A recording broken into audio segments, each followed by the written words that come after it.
Metabolismo de eicosanoides.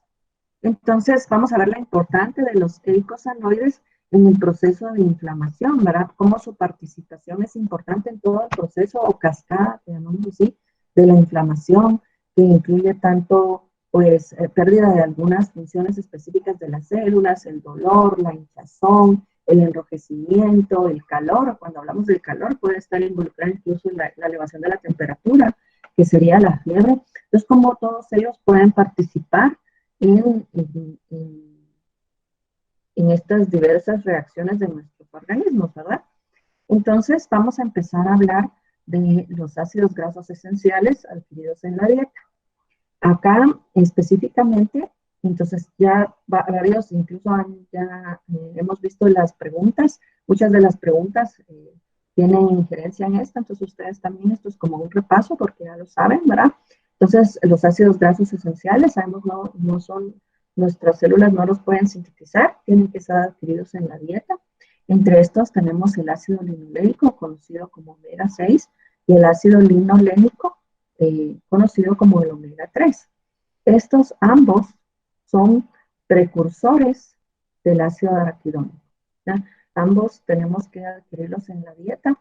Aquí los identificamos, ¿ya? En toda la clasificación de los ácidos grasos, y hablamos aquí específicamente del ácido linolénico y el ácido linolénico y linolénico, ¿verdad? Y los identificamos como ácidos grasos esenciales y la importancia de consumirlos en la dieta, ya que son los precursores para la síntesis del ácido araquidónico. ¿Sí? Entonces acá tenemos el ácido araquidónico, vemos la diferencia. El ácido linoleico y linoleico son ácidos grasos de 18 carbonos. El ácido linoleico presenta dos insaturaciones en el carbono 9 y 12, y el ácido linolénico presenta tres insaturaciones en el carbono 9, 12 y 15. Vemos la diferencia del ácido araquidónico, es un ácido graso de 20 carbonos que presenta cuatro insaturaciones en carbono 5, 8, 11 y 14. ¿Verdad? Ahora entonces la importancia del ácido araquidónico como tal, que es el precursor. Aquí ponemos prostaglandinas, ¿verdad? Pero vamos a ver que prostaglandinas son uno de los clases de eicosanoides que son importantes en la inflamación en nuestro organismo. Muy bien, entonces características del ácido araquidónico, que sería que nos interesa porque es el precursor de los eicosanoides. Entonces, como ya mencioné, o ácido 5, 8, 11, 14 osatetraenoico, que sería otro nombre que se le puede dar, esto por las insaturaciones en sus carbonos, ¿verdad? Es el más abundante precursor de los eicosanoides. ¿verdad? Es un ácido graso de 20 carbonos, posee 4 enlaces. Esta es su fórmula química, como vimos, que tiene 20 carbonos y tiene 4 insaturaciones. Identifica el 6, como lo explicamos aquí abajo, porque el primer doble enlace en el ácido araquidónico ocurre en el carbono 6 si hacemos el conteo a partir del extremo metilo, ¿no? El cual lo definimos como omega 6 específicamente, y por eso tiene también su nombre, ¿verdad? Entonces acá tenemos la síntesis del ácido araquidónico a partir de ácido linolénico. Recuerden que o de ácido linolénico o de ácido linoleico podemos adquirirlo. Entonces acá tenemos el ácido linoleico. ¿sí?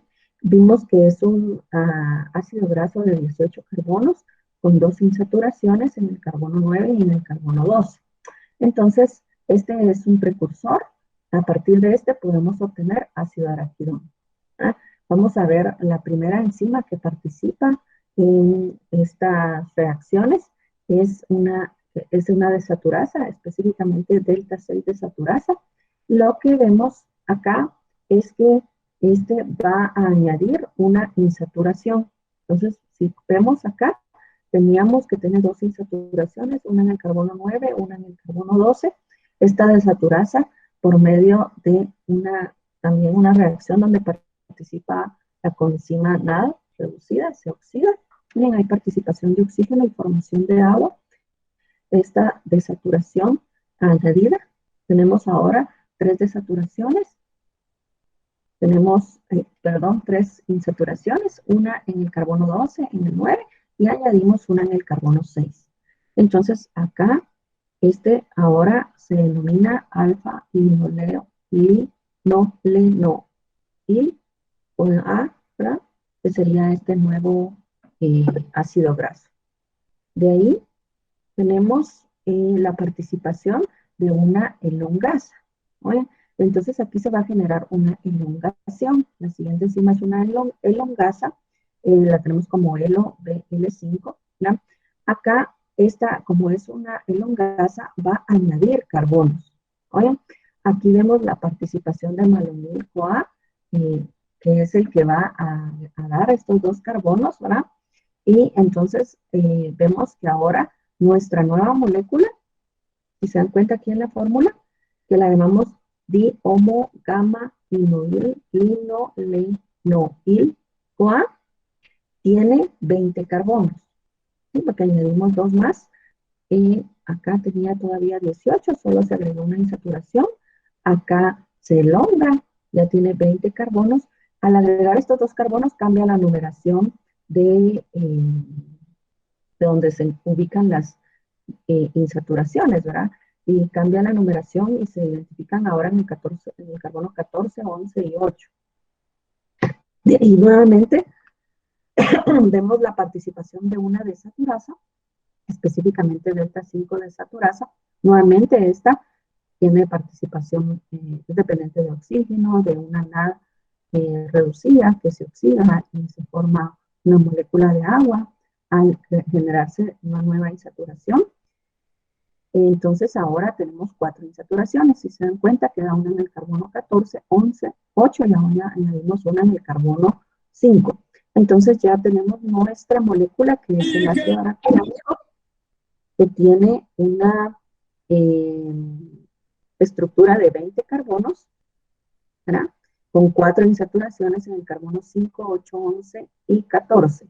Acá es donde hacemos mención que si hacemos el conteo de los carbonos a partir del grupo metilo, o sea, en esta dirección, porque comúnmente lo contamos a partir de aquí, por eso tenemos 5, 8, 11, 14, pero si lo hacemos a partir de su grupo metilo, en esta dirección, la primera insaturación está en el carbono 6, por eso denominado omega, y también lo nombramos como omega 6 cuando lo definimos, ¿verdad? Entonces aquí ya tenemos sintetizado el ácido araquidónico a partir del ácido linoleico encimado.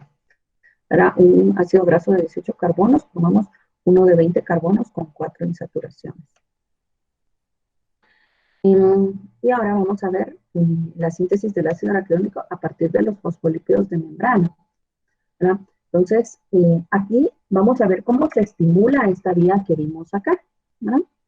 Para que se pueda formar el ácido araquidónico o desprender o liberar para su utilización en la cascada de inflamación y formación de los eicosanoides como tales.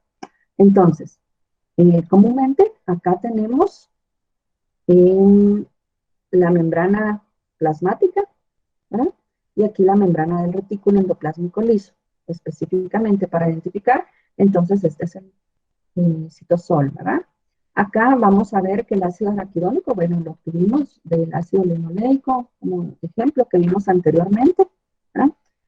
Ahorita vamos a ver cómo lo vamos a obtener específicamente de la membrana lipídica.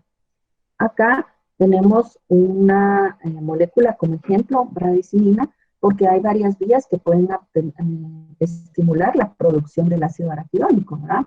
De esos precursores. Entonces, aquí está la bradicimina, pueden ser otras hormonas como adrenalina, pueden ser proteasas, que son enzimas, pueden ser trombina, pueden ser otras proteínas como angiotensina 2, vasopresina, melitinina, específicamente este es un veneno de abeja que también puede estimular un efecto de metabolismo del ácido araquidónico. Como ya sabemos que es precursor de eicosanoides que estimulan procesos o mecanismos de inflamación. Entonces, muchos de estas hormonas o proteínas que estimulan esta vía promueven la inflamación, ¿verdad? Cualquier efecto inflamatorio. Entonces aquí vamos a ver la bradicina, que sería la primera, un ejemplo. Ella puede activar esta vía, ¿verdad? Esta va a unirse en membrana plasmática a receptores. Estos receptores de membrana están acoplados a proteína G. Aquí vimos acoplados a proteína G. Vemos las dos vemos unidades de proteína G. En este caso estamos viendo cómo la proteína G puede incrementar el calcio intracelular, estimula abriendo canales de calcio e ingresa el calcio hacia la célula. ¿Sí?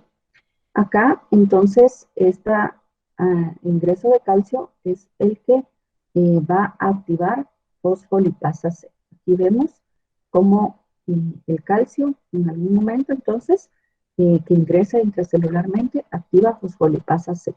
Estamos viendo la fosfolipasa C. ¿Qué acción tiene la fosfolipasa C? La fosfolipasa C hidroliza la ruptura de fosfatidilinositol. Aquí lo tenemos como PIP2, que es fosfatidilinositol, que es un fosfolípido de membrana, ¿verdad? Celular, y produce dos segundos mensajeros. Al hidrolizarse este fosfatidilinositol en dos componentes, va a producir uno, diacilglicerol, y el otro es trifosfato de inositol o IP3. Ambos actúan como segundos mensajeros. Aquí vamos a ver primero la vía del IP3.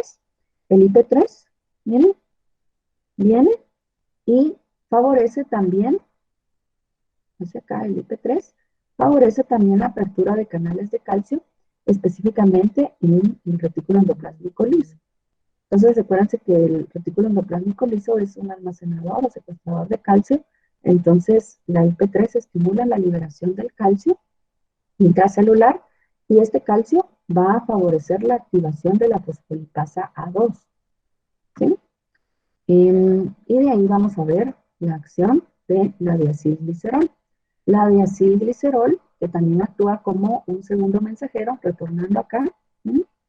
Esta también tiene mecanismo de acción que actúa proteína quinasa C, ¿no? Tiene mecanismo de acción proteína quinasa, activa proteína quinasa, que a su vez va a fosforilar proteína lipasa 2. ¿Sí?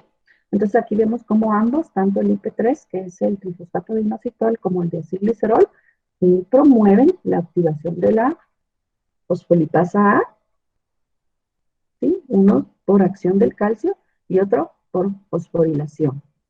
Ahora la importancia de la fosfolipasa A. La fosfolipasa A va a promover la ruptura de un fosfolípido de membrana del retículo, ¿no? En el carbono 2, donde se encuentra esterificado el ácido araquidónico, y entonces se estimula el metabolismo de liberación o metabolismo del ácido araquidónico como tal, ¿verdad? Entonces aquí ya tenemos el ácido araquidónico activo. ¿Qué destinos puede tener el ácido araquidónico? Que es estimulado, ¿verdad? Esterificado, acá, a partir de fosfolípidos de membrana. Entonces, dependiendo de la especie de sustrato lipídico del que se origine, ¿verdad? Como sabemos que hay diversos sustratos lipídicos que pueden dar origen a el ácido araquidónico, los más comunes ácido linoleico, ácido linoleico y linolénico. También el tipo de célula, vamos a ver, diversos tipos de células se pueden estimular, pueden ser leucocitos, polimorfonucleares, pueden ser plaquetas, ¿verdad?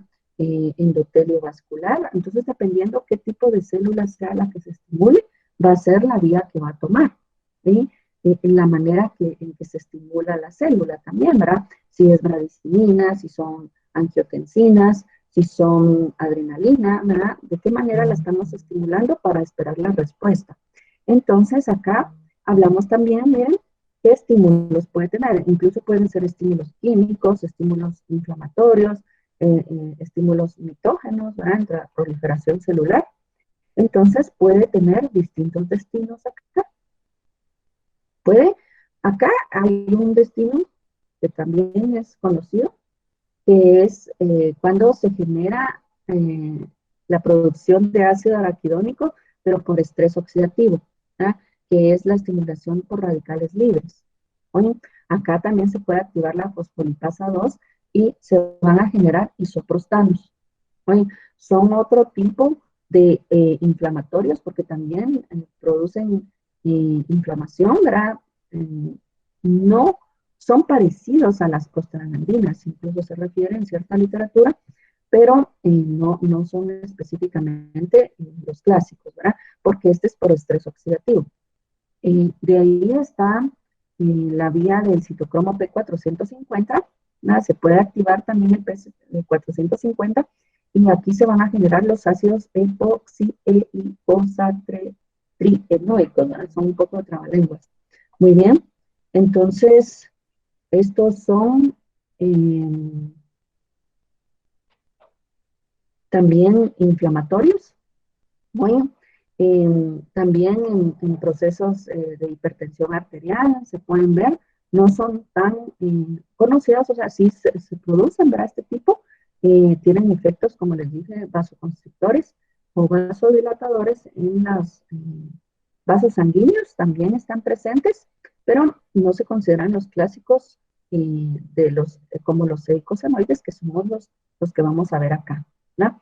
Los eicosanoides como tal son los que consideramos que se producen a partir de la vía lipooxigenasa y vía ciclooxigenasa. Y aquí obtenemos las prostaglandinas, las prostraciclinas, el tromboxano, que son los que se conocen como prostanoides. Y de la lipooxigenasa, ¿verdad? Aquí los ETE o leucotrienos y lipoxinas. ¿verdad? Estos son los ampliamente conocidos como eicosanoides. Pero estas son distintas vías que también pueden tomar dependiendo la estimulación, ¿verdad? Como dijimos, el tipo de célula y los efectos que se van a esperar. Hoy hacemos énfasis en estas, vía lipoxigenasa y vía ciclooxigenasa.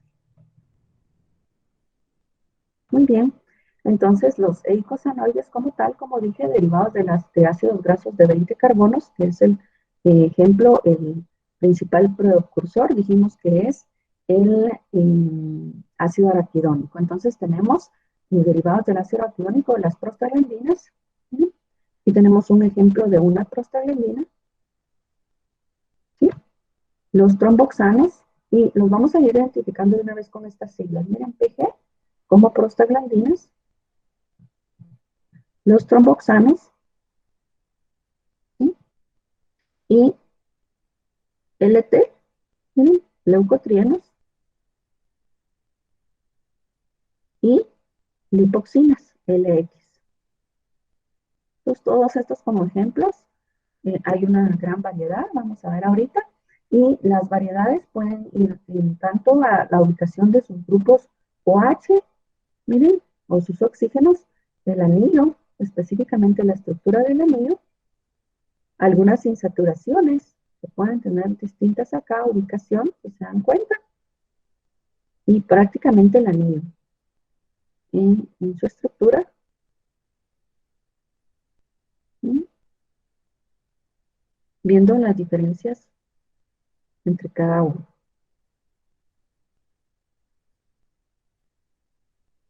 Muy bien. Características, se producen cantidades muy pequeñas en todos los tejidos.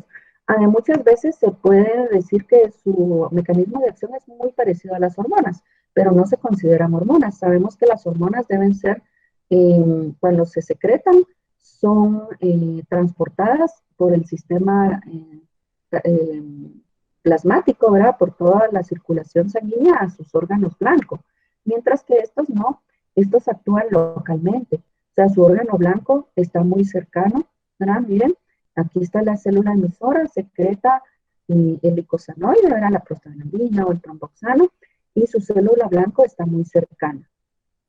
Tienen una vida media muy corta. Estos también no se almacenan, no se pueden almacenar, por eso tienen una vida media muy corta. Su acción, como vimos, es a través de receptores de membrana acoplados a proteínas G. Un segundo.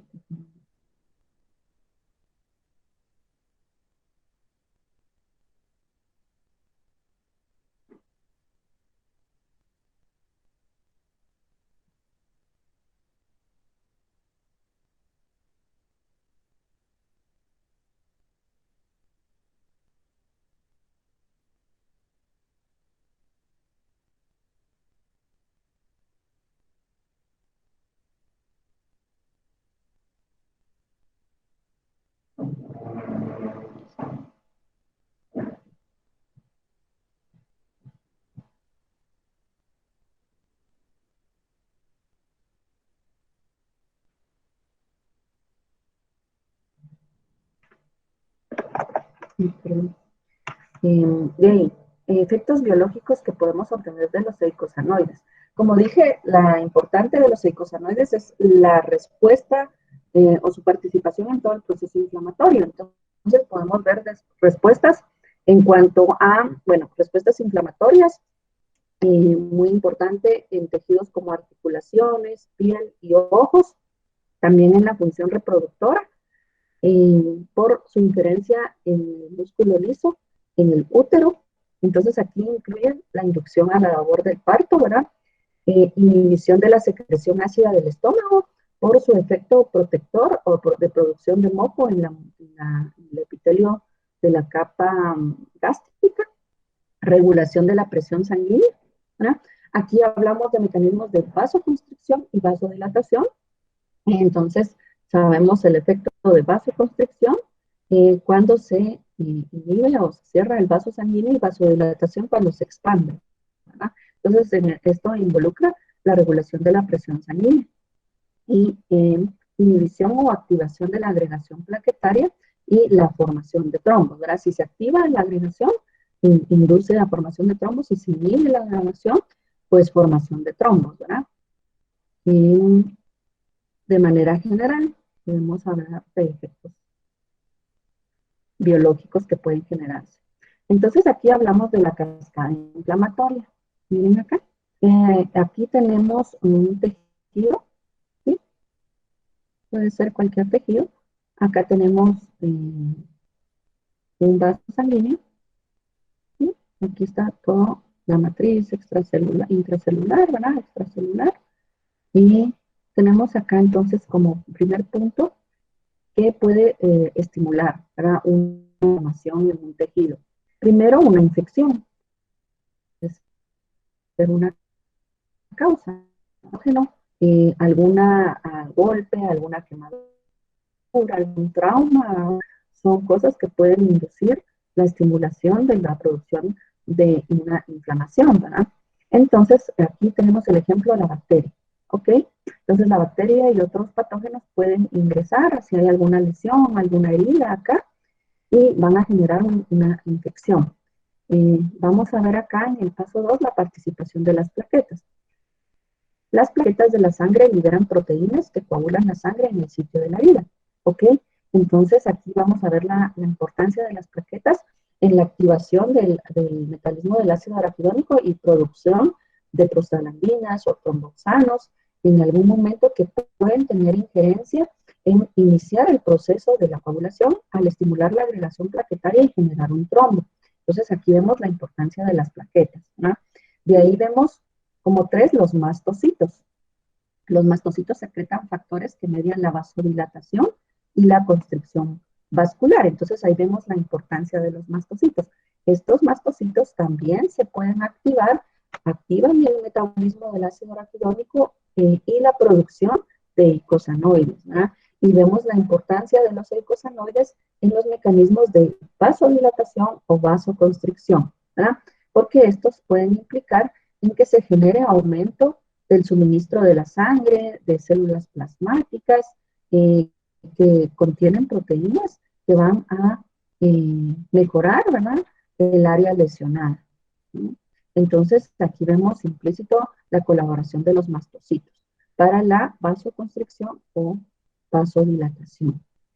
De ahí vemos los neutrófilos. Aquí están los neutrófilos, otras células que también pueden ser estimuladas, estimulan el metabolismo del ácido araquidónico en sus membranas y pueden liberar eicosanoides que van a liberar elementos que pueden secuestrar perdón, que pueden degradar o, sí, degradar es la palabra básica, bacterias, ¿sí?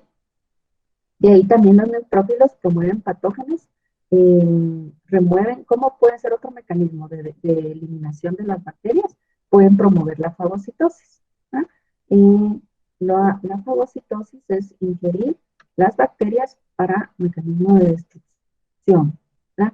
Aquí no solo los neutrófilos, sino los macrófagos también participan en esto. Aquí en el 6 los macrófagos secretan hormonas llamadas citocinas que atraen a las células del sistema inmune al sitio y activan células involucradas en reparación de tejidos. Aquí estas citoquinas son como activadores químicos intracelulares que también pueden estimular la vía de la cascada de la inflamación. Estimulan también el metabolismo del ácido araquidónico y la producción de eicosanoides. Y ahí vemos al paso 7, la respuesta inflamatoria continúa hasta que se elimina el material extraño. En este caso, el material extraño es la bacteria, y se repara la herida. Entonces, aquí en todo este proceso, aquí estamos hablando también de otros mecanismos inflamatorios que participan en todo el proceso de la inflamación, como son moduladores químicos, las citoquinas o la fagocitosis, ¿verdad? Que no está implícita específicamente en el ácido araquidónico, pero lo importante en esta cascada inflamatoria es que ustedes identifiquen a las células que pueden ser estimuladas en la producción de los eicosanoides y cómo todos ellos van a participar en todo esto de manera conjunta para la eliminación de la bacteria y reparación de la herida. Entonces, de las distintas células que pueden producir los eicosanoides. Entonces, ahora ya específicamente la síntesis de las prostaglandinas. Acá hablamos de una enzima que es la prostaglandina endoperóxido sintasa. De manera general la podemos llamar así. Esta es una enzima anclada a la membrana del retículo endoplásmico liso. Esta enzima es bifuncional, tiene actividad ciclooxigenasa, ¿sí? La conocemos comúnmente, ahorita cuando yo la mencioné y todos la hemos mencionado así como COX, y generalmente en el mundo médico las conocemos como COX. Esta es dependiente de oxígeno, vamos a ver, y la otra mecanismo de acción que tiene esta enzima es que tiene actividad peroxidasa, y aquí depende del glutatión reducido. Entonces, estas son las dos funciones importantes de la prostaglandina endoperóxido sintasa. Entonces, acá tenemos el ácido araquidónico. La enzima, como dije, es bifuncional, tiene actividad ciclooxigenasa dependiente de oxígeno y tiene actividad peroxidasa dependiente de glutatión reducido. En la primera reacción, en su actividad ciclooxigenasa, produce prostaglandina G2. ¿Sí? Miren. La participación del oxígeno en la estructura y posteriormente la peroxidasa con el glutatión reducido, ¿sí? Acá. Cambia la estructura, la que genera es la prostaglandina H2, que sería como la vía común. Entonces, esta sería la primera prostaglandina, la H2, y que va a continuar con el metabolismo. Entonces, esta sería la acción de la primera enzima, la conocidas como COX, de manera general. Acá tenemos, entonces, todo este mecanismo que tenemos aquí al principio, pues ya lo teníamos establecido, lo explicamos, y nos quedamos acá. Tenemos el ácido araquidónico, ¿verdad? Hay una estimulación, ¿verdad? Alguna hormona, adrenalina, adrenalina, como vimos acá, se genera el ácido araquidónico y se activa entonces la COX, ¿sí? Que de manera general dijimos que le íbamos a llamar la COX, que tiene actividad ciclooxigenasa y peroxidasa, ¿verdad? Entonces vemos aquí la participación bifuncional de esta enzima y esta enzima produce la prostaglandina H2. Hasta ahí llegamos, ¿verdad? Cabe mencionar, y vamos a ver ahorita, que la COX tiene también tiene dos isoenzimas, o sea, las podemos clasificar como COX-1 y COX-2, por eso está acá, ¿sí?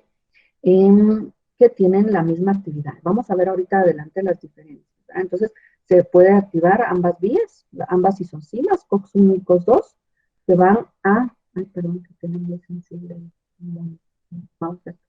Producimos la prostaglandina H2, que es la vía común. A partir de estas podemos producir la diversidad de prostaglandinas, ¿sí? E incluso este tromboxano, por medio de una prostraciclina sintasa, la prostaglandina I2, que serían variedades ya de prostaglandinas, la prostaglandina D2, la prostaglandina prostaglandina E2, ¿verdad? Que también por una reducción, una reductasa, puede derivarse de la E2, la F2, o también obtenerse de vía directa. ¿Sí?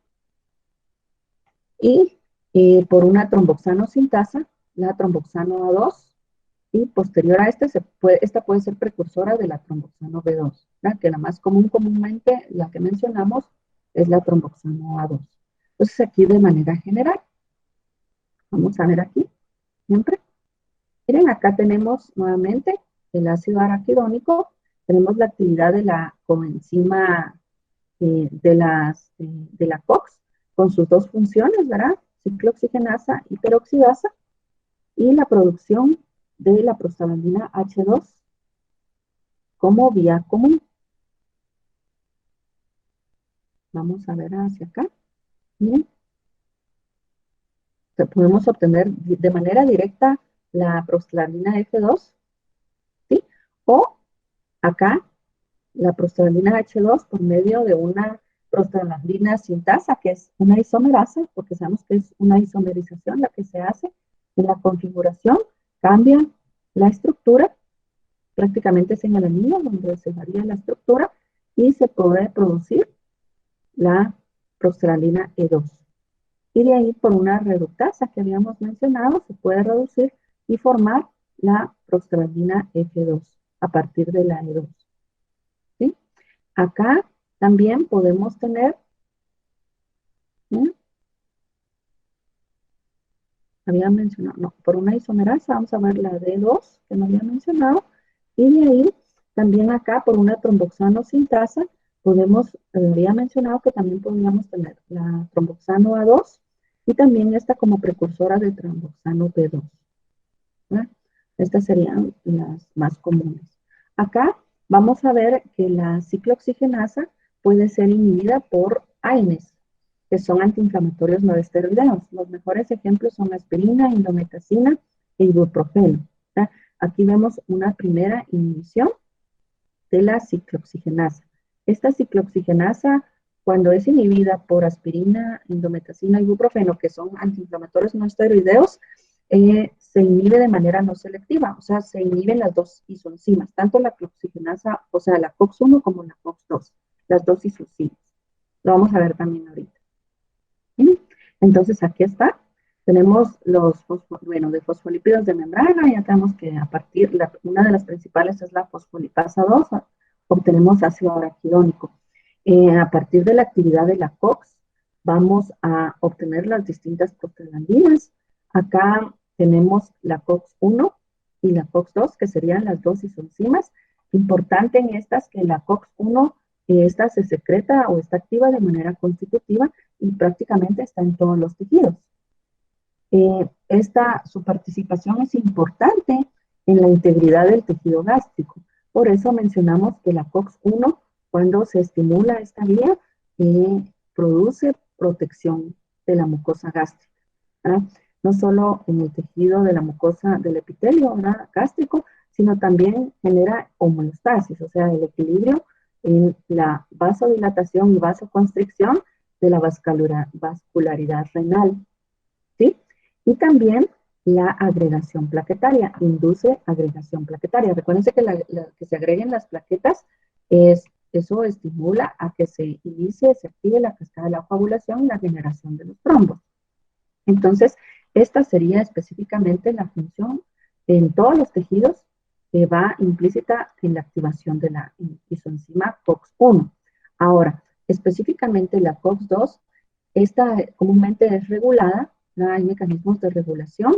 Células del sistema inmune son las que pueden activar esta vía, que es inducida, ¿verdad?, porque es regulada, y esta comúnmente está asociada a que puede generar dolor, puede generar calor, puede generar enrojecimiento, hinchazón, inflamación y fiebre, ¿verdad? Entonces, a esto directamente se asocia, entonces aquí va incluso la fiebre, ¿verdad?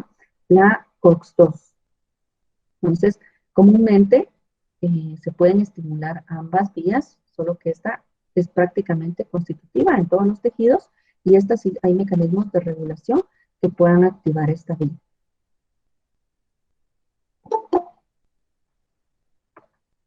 Acá nuevamente, bueno, tenemos acá de los fosfolípidos de membrana, otro repaso, era la participación, vimos en el proceso de la fosfolipasa C, la fosfolipasa A para la formación del ácido araquidónico. Ahorita en esta primera parte estamos viendo la producción de las prostaglandinas, ¿verdad?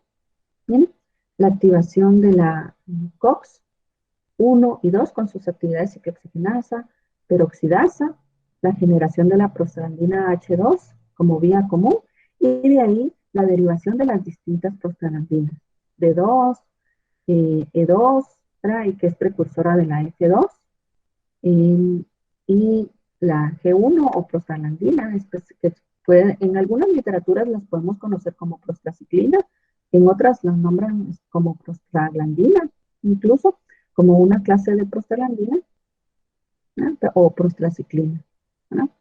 Acá tenemos participación en el endotelio vascular, por eso es tan importante en la vasoconstricción y vasodilatación, y también que a partir de estas se pueden producir los tromboxanos, ¿no? Que su injerencia es más importante en la formación de los trombos a la hora de la estimulación de la agregación plaquetaria, ¿no? Posteriormente vamos a ver estas, que serían la vía lipoxigenasa, ¿no? Cuando veamos la producción de los leucotrienos. Y bien, entonces ahorita como estamos viendo las prostaglandinas, vemos la prostaglandina F2, esta es producida en la mayoría de tejidos, induce vasoconstricción, ¿sí?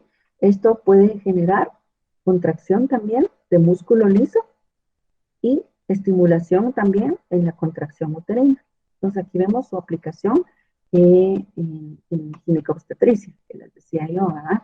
Y la prostaglandina E2 específicamente, esta también es producida en la mayoría de los tejidos, pero muy importante en el riñón, por eso es importante en la hemostasis del riñón, ¿verdad? Porque regula la vasoconstricción generando vasodilatación y esto aumenta el flujo del flujo sanguíneo en la vasculatura del riñón y esto genera que haya un buen filtrado, un buen funcionamiento y un buen filtrado glomerular en los riñones.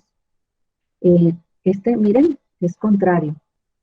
La F2, contracción de músculo liso, la E2, relajación del músculo liso, ¿no? Es usada para inducir el trabajo de parto. Muy bien, porque relaja el, el músculo liso.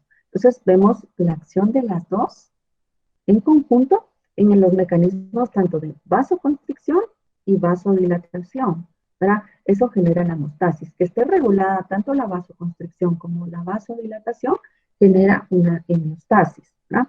Igual acá, en caso contrario, estimula una la contracción y la otra la relajación. Recuerden que para que se dé la contracción muscular, o en este caso contracción uterina, si nos basamos a esto, músculo liso, para que se dé un buen funcionamiento debe de haber una contracción y una relajación, una contracción y una relajación.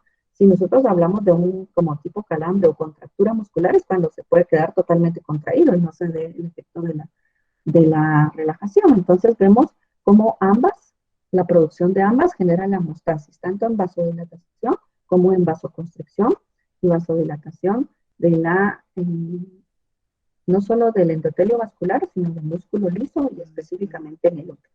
Por eso su aplicación es muy útil en ginecobstetricia.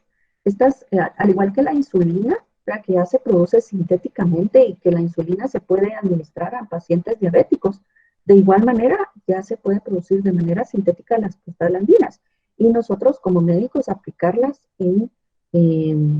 según las necesidades, como les digo, en procesos médicos en ginecobstetricia para la inducción del parto, ¿verdad? Entonces nosotros podemos, según lo que nosotros requerimos, aplicar intravenoso prostaglandinas, ¿verdad?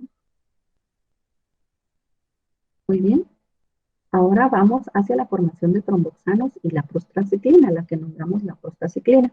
Entonces aquí nuevamente tenemos el ácido araquidónico, ya la vía común, ¿verdad? La prostaglandina H2 y cómo a partir de esta entonces, aquí vamos a ver específicamente que a partir de la tromboxano sintasa, entonces podemos sintetizar la tromboxano A2, ¿verdad?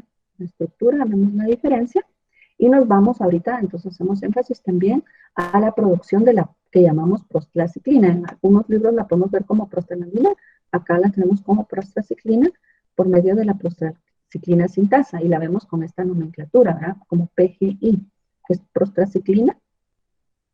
Entonces aquí vemos la diferencia. Ya vimos acá estas prostaglandinas, ¿verdad? Entonces ahora hacemos énfasis en estas dos, tromboxano y prostaciclina sintasa.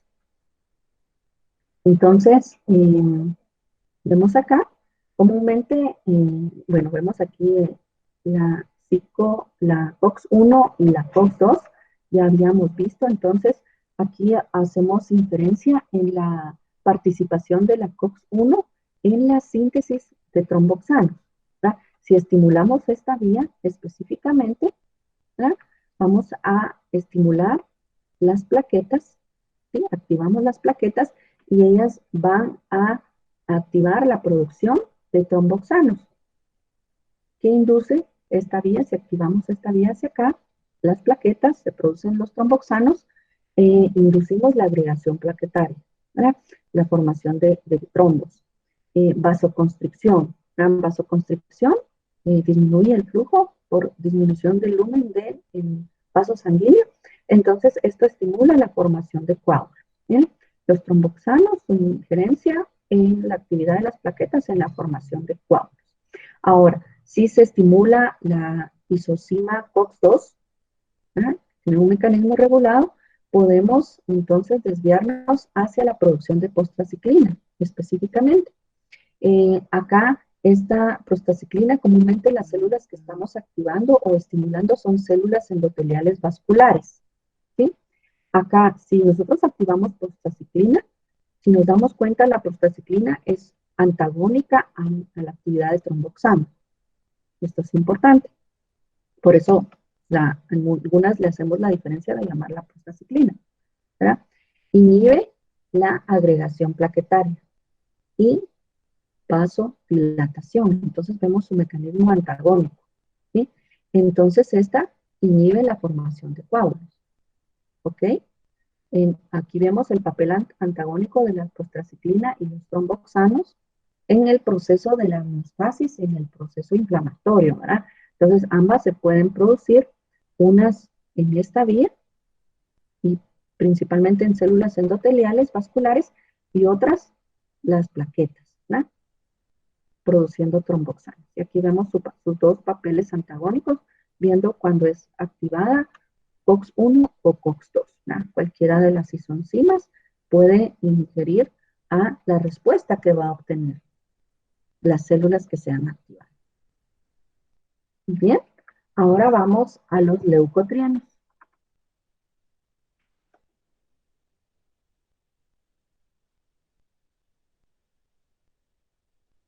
Muy bien, si van teniendo alguna pregunta, me la hacen.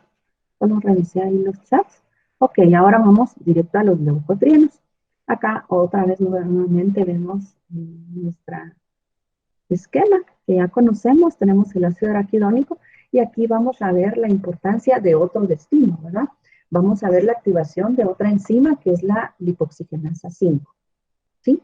A partir de esta podemos obtener el leucotrieno A4 y este es importante precursor tanto del leucotrieno B4, ¿verdad? Ahorita lo vamos a ver igual adelante, solo es un esquema general, y también es precursor el leucotrieno A4 de distintos leucotrienos, ¿verdad? Con la participación del glutatión, si se dan cuenta, el C4, y de ahí por diversas dipeptidasas vamos a ver la eliminación de distintos componentes de la estructura del glutatión. Vamos a obtener diferentes clases de leucotrienos, el D4, L4 y el F4. ¿Sí? ¿Ok? Entonces, acá tenemos la vía clásica. Pueden existir dos vías, vamos a ver, y vamos a hacer énfasis en la vía clásica para la producción de los leucotrienos. Entonces, cuando hacemos énfasis a esta vía, hablamos de la 5-lipoxigenasa, que fue la que mencioné aquí, ¿verdad? Anteriormente. Entonces, la 5-lipoxigenasa, acá vemos que la conocemos como P-iroxiecosatetraenoato. Ok, el compuesto que se produce, o el primer compuesto que se produce. A veces como son como trabalenguas, ¿verdad? Nosotros nos guiamos más que todo a las siglas. La primera molécula que se produce a partir de la 5-lipoxigenasa, que tiene injerencia en el ácido araquidónico, es el 5-HPETE, que estas son el nombre completo, ¿verdad? Que se los describí acá. Se los pongo acá para que ustedes lo conozcan, aunque nosotros pues ya lo conocemos como 5-PETE y comúnmente lo describimos así, ¿verdad? De ahí hay nuevamente entonces producción de la 5-lipoxigenasa y vamos a ver la vía común que habíamos visto, que es la producción del leucotrieno 4A4, y de ahí que este va a ser precursor de los distintos leucotrienos, C4, T4, LT4, ¿verdad? Y aquí el leucotrieno B también. Muy bien. Entonces, aquí de manera general vamos a ver quiénes producen esta vía, ¿verdad? ¿Quiénes son las células que son estimuladas para la producción de los leucotrienos? Entonces, vamos a ver quiénes producen los leucotrienos. Vamos a hacer células inflamatorias, o sea, células que participan en un proceso inflamatorio, como quimiotaxis, ¿verdad? La quimiotaxis es la generación de células que van a ser estimuladas incluso por citoquinas, que les decía que eran mediadores químicos en el proceso de la inflamación. Entonces, casi todo esto va relacionado a la primera imagen que vimos en la cascada de la inflamación, ¿verdad? La quimiotaxis va relacionada a eso, células que participan en todo el proceso inflamatorio. Esto es lo que mencionamos como quimiotaxis. Entonces, ¿qué células son las que participan ahí? Los polimorfonucleares, ¿verdad? Que son conocidos también como neutrófilos, basófilos, que es una clase de glóbulos blancos, macrófagos también, que es una clase de glóbulos blancos, que tienen mucha actividad también de fagocitosis y también en la producción de leucotrienos, ¿verdad? Eosinófilos, importantes en reacciones alérgicas, ellos también, si son estimulados, pueden producir leucotrienos, y mastocitos, que tanto mastocitos como eosinófilos pueden participar en reacciones alérgicas, aunque hacemos mucho énfasis en los mastocitos. Oye, en los mastocitos, en las reacciones alérgicas, porque incluso pueden generar reacciones que llamamos como reacciones anafilácticas. O sea, ser tanta la producción de estos eicosanoides, específicamente leucotrienos, que puedan generar una reacción anafiláctica. Está acá, miren. Entonces dice, también está involucrada en la fisiopatología del asma. El asma es, la fisiopatología más que todo es por su inferencia de los leucotrienos en la vasoconstricción, que vamos a ver ahorita. Entonces, por eso muy asociados en la fisiopatología del asma como broncoconstrictores, estimulan la broncoconstricción. Y como dije, el shock anafiláctico, ¿verdad? Que puede llevar incluso a cerrar también las vías respiratorias. Es tanta la constricción de los bronquios que cierra las vías respiratorias y no puede respirar la persona que está en un shock anafiláctico. Aquí hacemos énfasis a que el C4, es el que está acá, el leucotrieno C4 y el B4 son los más potentes broncoconstrictores, estos dos, de los más potentes broncoconstrictores que están involucrados en la fisiopatología del asma. Muy bien, entonces aquí tenemos descrito paso a paso esto que estaba mencionando anteriormente. El ácido araquidónico, tenemos la vía clásica, es la que vamos a mencionar ahorita, porque aquí estamos viendo que hay otras vías. Miren, la 12-lipoxygenasa, si activamos esta enzima, se puede producir el HETE, 12-HETE, ¿verdad? Que es vía 12-lipoxygenasa, por eso el nombre, que también son potentes vasoconstrictores. Oye, estos también tienen, si ustedes buscan en la literatura, también son vasoconstrictores, ¿oye? Solo que no son las vías comunes, son otros elementos no conocidos como los leucotrienos, pero que también tienen su participación en la inflamación. Al igual aquí que en la vía 15-lipoxygenasa, que esta sí la vamos a ver, porque igualmente vamos a ver que puede producir un tipo de lipoxinas, que las vamos a ver posteriormente, que es lo último que vamos a ver, las lipoxinas. Pero ahorita, como estamos viendo la producción de leucotrienos, hacemos énfasis a esta vía, la vía clásica. Entonces vemos que la 5-lipoxygenasa es dependiente de oxígeno, ¿verdad? Añade oxígeno en la estructura del ácido araquidónico al carbono 15, al carbono 5, perdón, y genera el 5-HPET. Aquí habíamos visto sus siglas, ¿verdad? De ahí hay, si se dan cuenta, deshidratación, entonces hay pérdida de una molécula de agua, deshidratación de este epóxido e isomerización de dobles enlaces. Entonces, isomerización comúnmente hay solo cambio de la ubicación. Es la misma molécula, pero se isomeriza, entonces se organiza de manera diferente, específicamente sus dobles enlaces, y genera la molécula que conocemos como leucotrieno A4, que sería como la vía común. Aquí llegamos, de ahí vamos a ver que hay hidrólisis del anillo de este mismo epóxido, y es cuando se genera hidrólisis, entonces hay utilización de una molécula de agua, del medio, que se incorpora a la estructura, y generamos entonces el leucotrieno del tipo B4. ¿Sí? Sería el que se desvía hacia acá. Posteriormente regresamos, se habla de que hay transferencia del grupo tiol del glutatión, y aquí es donde vemos la participación del glutatión, y entonces se genera el leucotrieno C4. Aquí tenemos el glutatión y diferentes aminoácidos que integran la estructura del glutatión, ¿verdad? Porque se recuerdan que el glutatión, cuando vimos la estructura, era un tripéptido, ¿verdad? Entre su estructura tiene ácido glucámico, glicina y cisteína. Aquí vemos la introducción del glutatión, ¿verdad? Y la generación entonces del C4, ¿verdad? Transferencia del glutatión genera el C4. De ahí, por medio de una glutatión transferasa, hay modificaciones de la cadena peptídica de la estructura del glutatión, ¿verdad? Y vemos, estas son dipeptidasas, las nombramos como dipeptidasas en general. Aquí estoy dando los nombres específicos. Hablamos de la glutamil transferasa. Miren, elimina el ácido glutámico. Acá elimina el ácido glutámico, y esto genera la estructura del leucotrieno B4. De ahí nuevamente otra dipeptidasa elimina de la estructura la glicina. ¿Sí? La glicina se elimina, y entonces se genera el leucotrieno E4. Muy bien. Entonces aquí vemos el mecanismo de producción de las distintas clases de leucotrienos. Ahora vamos a ver las funciones de los leucotrienos. El LTA4 específicamente, que es como la vía común, ¿se recuerdan? Esta es producida específicamente por leucocitos, por plaquetas, por mastocitos y tejidos vasculares de corazón y pulmones. Todos estos producen esta leucotrieno común, que como vimos es precursor de las distintas clases de leucotrienos. Por eso lo pongo aquí, que es precursor. Y ahí tenemos el LT, bueno, todos son leucotrienos, ¿verdad? El C4, el D4 y el E4. ¿Ok?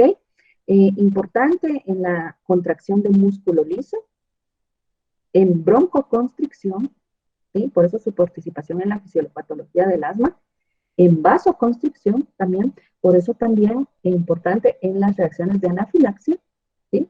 Por la vasoconstricción del endotelio vascular. También puede haber aumento de permeabilidad vascular, pueden tener injerencia, y específicamente aquí hablamos cisteínil leucotrieno actúa como receptor, conocida como sustancia reactante de anafilaxia, ¿verdad? Entonces, esta es una parte específica de la estructura. ¿Se recuerdan del leucotrieno? Creo que era el D4 y el E4, ¿verdad? En la estructura específicamente, esta estructura es la que actúa como receptor. Entonces, esta es una importante parte, que es la que estimula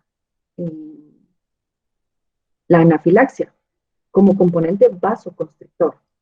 Oigan, que les mencioné aquí anteriormente, ¿verdad? Que estos dos, así, el C4 y el D4, en su estructura, este sería cisteína. Miren el D4, para recordar, hacer énfasis bien. Este específicamente que dijimos que tiene potente función vasoconstrictora, entonces esta específicamente es el que actúa como receptor, ¿verdad? Entonces, este específicamente sería el mecanismo de acción de un medicamento que conocemos como Montelukast. Comúnmente nosotros, igual ese es su nombre comercial, Montelukast, que su función es inhibidor de los leucotrienos, ¿verdad? Entonces, como inhibidor de los leucotrienos, estamos viendo haciendo énfasis a qué específicamente estructura es la que inhibe en el LT4, ¿verdad? Entonces es un coadyuvante en el tratamiento de pacientes con broncoespasmo. Cuando ya tienen un diagnóstico de asma como tal, no solamente utilizamos salbutamol como vasoconstrictor, ¿verdad? Sino que también se añade el tratamiento del montelukast, que es un inhibidor de los leucotrienos, que comúnmente este sería un manejo no tanto de urgencia en el momento agudo, sino es un mecanismo de tratamiento de asma a nivel prolongado. O sea, que el paciente lo tiene que estar consumiendo, tomando por un año más o menos, porque esto va a inhibir esta reacción en la producción de leucotrienos, ¿verdad? Si es alérgica. Entonces lo mantiene con este mecanismo de producción específicamente de este tipo de leucotrieno a niveles bajos. Y por eso aquí estaba, que son los involucrados en la fisiopatología del asma, ¿verdad? El LT, el leucotrieno B4, incrementa la quinotaxis, aquí específicamente de los leucocitos polimorfonucleares, es su activación en el proceso inflamatorio, ¿verdad? También tiene actividad en que libera enzimas lisosomales. Las enzimas lisosomales, recuérdense que ellas degradan, son las de limpieza, la de digestión, que quieren eliminar cualquier componente que sea extraño. Así como vimos si era una bacteria, algo extraño, lo que está produciendo todo el proceso inflamatorio, ellas pueden tener influencia en la destrucción del mismo, ¿eh? Y favorece la adhesión de los leucocitos. La participación de los leucocitos, como dijimos, los glóbulos blancos, al adherirse al endotelio vascular y poder ellos adherirse y transportarse, salir, como el leucocito está adentro del plasma, en el plasma sanguíneo, en la sangre, y tienen que salir del vaso sanguíneo hacia el tejido, ¿verdad? Para poder ir a atacar a la bacteria. Si es una bacteria, entonces a eso se refiere la adhesión celular. Colabora con que estos leucocitos puedan transportarse, adherirse a paredes y llegar al lugar ubicado donde está la infección. Esta sería entonces la participación de los leucotrienos. Por último, tenemos las lipoxinas, ¿verdad? Pues vamos a ver la vía lipoxinas. Entonces aquí vemos que tanto podemos obtener las lipoxinas. Se recuerdan que las podíamos obtener vía 5-lipoxigenasa del precursor leucotrieno A, que sería como el común. Podemos obtener a partir de acá el leucotrieno A4, se desvía a la actividad de la 15-lipoxigenasa y por ahí obtener lipoxinas. ¿Sí? O también podemos obtener directamente de una vez por la actividad de 15-lipoxigenasa, obtener 15-HPET, ¿no? Como precursor, y de ahí con actividad 5-lipoxigenasa, obtener lipoxinas. Entonces también hay dos vías, dos mecanismos por el cual podemos obtener lipoxigenasas, a partir de leucotrienos o directamente por la vía 15-lipoxigenasa.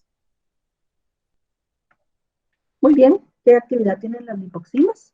Estas, si se dan cuenta, son antagonistas de los leucotrienos. Muy bien, estas inhiben el reclutamiento de leucocitos, ¿sí? Inhiben todos los componentes celulares de la inflamación, o sea, inhiben todos estos mecanismos, ¿verdad?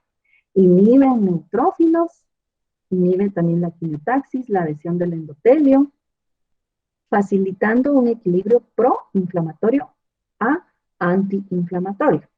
Ok, esta es la homeostasis en los mecanismos inflamatorios, ¿verdad? Porque si los leucotrienos, todos estos generan inflamación, estas lipoxinas generan todo lo contrario, antiinflamación, ¿verdad? Entonces, esto genera el equilibrio. Imagínense si solo hubiera actividad de leucotrienos mega inflamados, ¿verdad? Una reacción anafiláctica tremenda, inflamación, reacción, broncoconstricción, broncodilatación, todo lo que genere inflamación. Entonces, lo que genera la homeostasis es la antagónica, que en este caso serían las lipoxinas, que eso genera el equilibrio en la reacción anafiláctica, ¿verdad? Que es antiinflamatorio. Entonces, aquí, nuevamente, lo mismo. ¿Se recuerdan que dijimos que teníamos dos vías para producirlos? Entonces, podemos tener aquí la producción la vía clásica, que sería la, la actividad de las 5 lipoxígenas en la producción de leucotrieno, ¿sí? Que es la vía común. Aquí ya sabíamos que, bueno, el leucotrieno podía desviarse y ir a la producción de leucotrienos, en este caso, miren, que son el B4, ¿sí? Y esto son proinflamatorios, ¿sí? Y acá, vía lipoxina 12, que también era otra vía que se podía generar, podíamos entonces producir lipoxinas A4 y lipoxinas B4, que estos sabemos que son antagónicos de los leucotrienos y entonces tiene efecto antiinflamatorio. Estos son los leucotrienos proinflamatorios y las lipoxinas antiinflamatorios. Aquí estamos viendo que cuando entonces la célula es el leucocito, es el que es estimulado, va a generar leucotrienos y estos son proinflamatorios. Y cuando se activa esta vía hacia actividad de 12-lipoxigenasa, y es la plaqueta, ¿no? La que es activada, la plaqueta es la que pueda generar las lipoxinas A y B y tener efectos antiinflamatorios. Vamos a ver aquí otra vía. Acá estamos viendo la actividad de la célula epitelial vía aérea. Oye, puede ser del sistema respiratorio. Y aquí del leucocito. ¿Sí? Entonces, ¿cómo? Dependiendo de la célula que utilice la vía, es un mecanismo también que se va a utilizar y qué eucosonoide se va a producir. Aquí tenemos la segunda vía, que es la 15-lipoxigenasa. Aquí de una vez se va a la 15-lipoxigenasa. Acá vamos a ver que entonces se puede producir la vía común, el leucotrieno A4, y desviarse nuevamente hacia que la actividad de la 5-lipoxigenasa va a producir lipoxina A4 y B4, que también tiene actividad antiinflamatoria. O sea, por cualquiera de las dos vías vamos a producir ambas lipoxinas. ¿Sí? Que su actividad básicamente es antiinflamatoria. Y aquí los leucotrienos, ¿verdad? Que es la otra vía, si se producen leucotrienos son proinflamatorios. Esto más si lo está produciendo la vía aérea, ¿verdad? Células del sistema respiratorio se activan y están produciendo leucotrienos, vasoconstricción, ¿sí? Y estos son los antagónicos, entonces vienen a equilibrar. El leucocito se activa, produce lipoxigenasas que vienen a equilibrar esta reacción inflamatoria. ¿No? Muy bien. Ahora vemos la vía inducida por acetilación de la COX-2 por la aspirina. Hacemos inferencia de esta porque se ha mencionado que los AINES son inhibidores de la COX, ¿verdad? Entonces, hemos visto que en general los AINES son antiinflamatorios no esteroideos, como mencioné, que no son selectivos, inhiben tanto COX-1 como COX-2, ¿verdad? Y esto va a disminuir, por ende, la cascada inflamatoria. Y por eso sus mecanismos, como la aspirina, la indometacina, el ibuprofeno, son antiinflamatorios, son analgésicos, ¿sí? Disminuyen el dolor, porque como también inhiben la COX-2, antipiréticos, disminuyen la fiebre. ¿Se recuerdan cuando vimos la COX-1 iba directo a mecanismos de antiagregante plaquetario, en la circulación de la vascularización importante en el riñón, ¿verdad? Y la mucosa gástrica. Pero si nos íbamos a la vía COX-2, hablábamos de inflamación, fiebre, dolor, hinchazón, enrojecimiento. Entonces, por eso los mecanismos de acción de los AINES, como ellos no son selectivos y miden ambas vías, entonces son antiinflamatorios, analgésicos y antipiréticos. Esos son los tres mecanismos de los AINES, ¿verdad? Ahí va implícita la aspirina, entre estos, ¿verdad? Ahora vamos a ver como un ejemplo el mecanismo que utiliza la aspirina. Cada uno en sí, el ibuprofeno puede tener su mecanismo de acción para inhibir la COX, ¿sí? La indometacina también puede tener su mecanismo de acción para inhibir la COX. Ahora vamos a hacer énfasis en cómo es el mecanismo de acción de la aspirina. Entonces vemos acá la aspirina, que es el que conocemos como ácido acetil salicílico, y específicamente, o sea, inhibe de manera no selectiva ambas, COX-1 y COX-2, pero estamos viendo específicamente aquí la inhibición de la COX-2.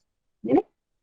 Porque lo que hace es que acetila un residuo específicamente, no lo pusieron acá, entonces puede acetilar. En la estructura de la COX-2, como es una proteína, ¿verdad? Que tiene función de enzima, tiene aminoácidos. Hay un residuo de serina, que este residuo en el aminoácido serina es acetilado. Bueno, al acetilarlo, inhibimos la COX-2 específicamente. No es selectivo porque se inhiben ambas, ¿verdad? Pero estamos viendo específicamente el mecanismo en la COX-2. Entonces, cómo al inhibir la ciclooxigenasa, al acetilarla, inhibe la producción de prostaglandinas. Entonces, sus mecanismos analgésicos, como dije, antiinflamatorios y antipiréticos. Acá, entonces, aquí estamos viendo que puede ser en el endotelio vascular, en las células de la mucosa epitelial gástrica especialmente, y por eso tenemos la acción de que la aspirina puede disminuir la agregación plaquetaria, ¿sí? Disminuye la formación de los tromos porque disminuye la agregación plaquetaria, puede disminuir la homeostasis en filtrado glomerular de los riñones, puede ser, ¿cuál era el otro mecanismo? Las tres, de la COX-1, la mucosa gástrica. Entonces, la mucosa gástrica, ¿verdad? Que dijimos, también puede generar una erosión, puede generar una erosión, lesionar, porque se pierde la protección de la mucosa gástrica, ¿verdad? Todo esto tiene injerencia cuando hablamos de la aspirina y en general de los AINES, solo que aquí estamos viendo el mecanismo específico de la aspirina. Pero ¿qué sucede también? Puede desviarse la vía. Como se inhibe la COX-2, se puede desviar la vía y vamos a activar la 15-HETE. O sea, podemos activar o producir, desviar la vía hacia esta, que sería como no una vía usual. Vimos que habían varias vías al principio o destinos que podía tener. Entonces toma esta vía, porque como se inhibe la COX-2, toma esta vía que es distinta, ¿verdad? La 15-RHETE es la que se activa, se produce este compuesto y esta puede activar las 5-lipoxigenasa, específicamente en células polimorfonucleares y sí, leucocitos que son de clase polimorfonucleares, que son neutrófilos. Entonces, al activarse esta vía, que es distinta, o sea, toma otra vía. Bueno, no podemos irnos por la oxigenasa, nos vamos acá. Entonces, esta puede desviar hacia la activación de las 5-lipoxigenasa. Pero esta no, en este caso no va a producir leucotrienos, porque es distinta. Es una vía distinta que su destino no es producir leucotrienos, sino que también es otra vía distinta donde se van a producir 15 epilipoxigenasas que son lipoxinas, ¿verdad? Perdón, lipoxinas específicamente, que son los productos, ¿verdad? A4 y 15-epi lipoxina B4, que son estructuralmente distintos, también son antiinflamatorios, pero son lipoxinas no usuales, o sea, también son lipoxinas, pero que no se generan comúnmente, porque es una vía que no se utiliza comúnmente, pero que también tienen inferencia en su mecanismo antiinflamatorio. E incluso yo al revisar literatura vi que eran también utilizadas en mecanismos de preeclampsia cuando una persona presenta hipertensión en embarazadas. Entonces, estas lipoxinas que no son ampliamente generadas o producidas por el cuerpo, pueden tener también funciones en antiinflamatorias y de vasodilatación en un mecanismo no tan conocido, pero que sí se está utilizando ya en hipertensas en el embarazo, que es cuando se llama preeclampsia. Entonces se ha utilizado estas lipoxinas que no son usuales, que se producen Como ejemplo, cuando la aspirina inhibe las COX, la COX, ¿verdad? Específicamente la acetilación de la COX-2, ¿verdad? Y se desvía esta vía. Tanto lo puede hacer la aspirina y también la vía de la P450. Puede dirigirse hasta esta vía. ¿Se recuerdan que había una vía distinta que era la P450 que también podía producir eicosanoides? Entonces sería una idea de una vía distinta que puede activar 5-lipoxigenasa que no produce leucotrienos, sino otras lipoxinas que no son usuales que también tienen mecanismos antiinflamatorios. Muy bien, de ahí tenemos la degradación de los eicosanoides. Entonces, ¿cómo podemos degradarlos, verdad? Como dijimos, igualmente ellos a la hora de producirse por la estimulación, por los distintos estímulos, ellos se producen localmente, tienen una vida media muy corta, ¿verdad? Es muy cercana, genera su mecanismo de acción y de ahí se degrada, ¿sí? Porque es local y tienen una vida media muy corta. Entonces, primero hay captación celular mediada por transportadores específicos. Entonces, los captan, ya cumplieron su mecanismo de acción, son captados, se oxidan sus cadenas laterales, hay reducción de sus dobles enlaces. Entonces, al hacer esto, se convierten en metabolitos inactivos que van a ser eliminados por la orina. ¿Sí? Este sería el mecanismo de degradarlos. Y de ahí la regulación. La regulación es bastante sencilla porque prácticamente la regulación se da por medio de la 15-hidroxiprostaglandina deshidrogenasa. Prácticamente esta enzima inactiva la ciclooxigenasa. Al inactivarla puede generar incluso autocatálisis, o sea que se degrade ella misma, ¿verdad? Recuérdense que si se inhibe desde aquí, se inactiva desde aquí la ciclooxigenasa, entonces no se van a generar las diversas clases de prostaglandinas, incluso tromboxanos, ¿verdad? Entonces, desde aquí podemos inhibir mucha producción de eicosanoides. Y de aquí, fármacos antiinflamatorios. Me preguntaban por ahí, ¿será que es importante aprendérnoslos? Pues, como les dije, esto es ampliamente utilizado en medicina, esto es como pan de cada día. Recetamos AINES, ¿verdad? Recetamos antiinflamatorios. Entonces, lo vamos a ver ampliamente. Igual van a verlo a posterior cuando vean farmacología. Esto otra vez lo van a volver a repasar. Aquí como que se los presentamos, pero sí es importante que lo sepan y lo van a ver durante toda la vida médica. ¿Oye? Entonces, acá hablamos, miren, desde aquí los fosfolípidos de la membrana. Desde aquí hay un medicamento o una hormona específicamente utilizada que puede inactivar la fosfolipasa A. Si inactivamos la lipasa A, miren, se inactiva todo el mecanismo, desde el precursor, que es el ácido araquidónico, ya no se va a generar, entonces, ninguno de los eicosanoides. Aquí estamos hablando de manera general. Entonces, este es lo que conocemos como glucocorticoides, ¿verdad? Entonces, estos son los glucocorticoides, son de origen esteroideo, ¿verdad?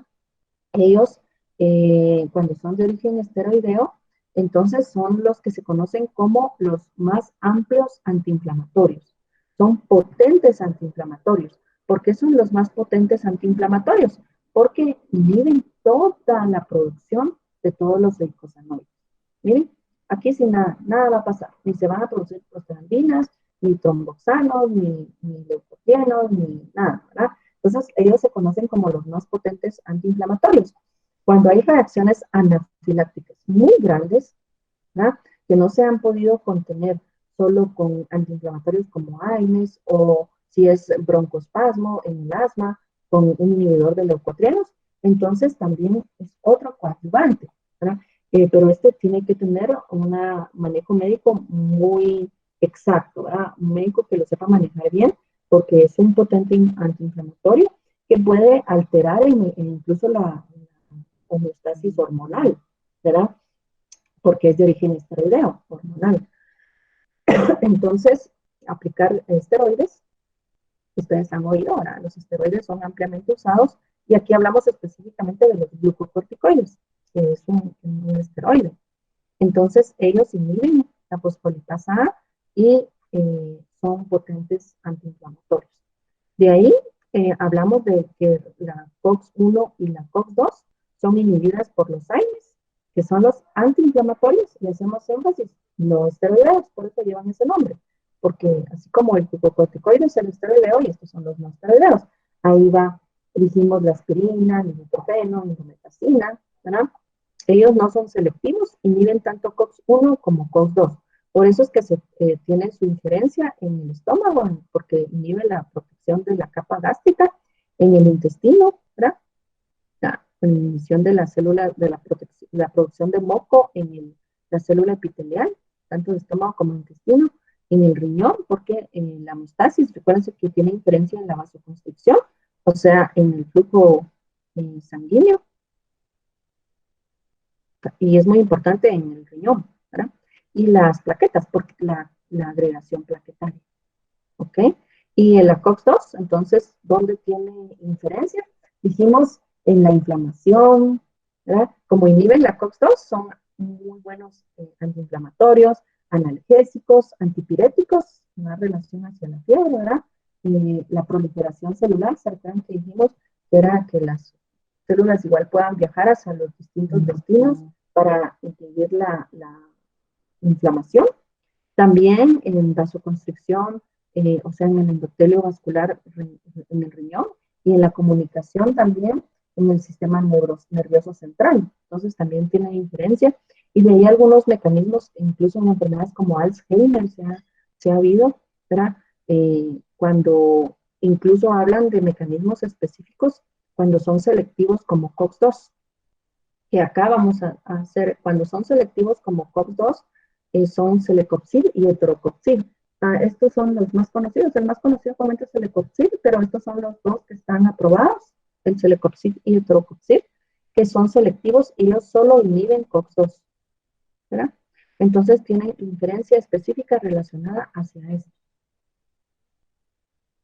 hacia estos elementos, y por ello ellos se dicen que ellos los podemos tomar sin ningún problema y no van a dañar el estómago, ¿verdad? No erosionan porque no generan el daño, no inhiben la protección gástrica, o sea, no inhiben la producción del moco, ¿verdad? Y no tienen inferencia en la agregación plaquetaria, entonces no tienen mecanismo anticoagulante, sino que al contrario, cabal nos estaba mencionando unos compañeros que comentamos en el caso, en la guía, que ellos como no inhiben la agregación plaquetaria, incluso se ha visto que pueden tener riesgo cardiovascular de infartos, porque como no inhiben la agregación, puede que promuevan la generación de trombos, ¿verdad? Entonces pueden estar asociados estos a eso. Y de ahí otros estimulantes acá, endotoxinas, citocinas, mitógenos, que estos pueden ser propios de las células, ¿verdad? Que estimulan la COX-2 en todo el proceso o mecanismo inflamatorio.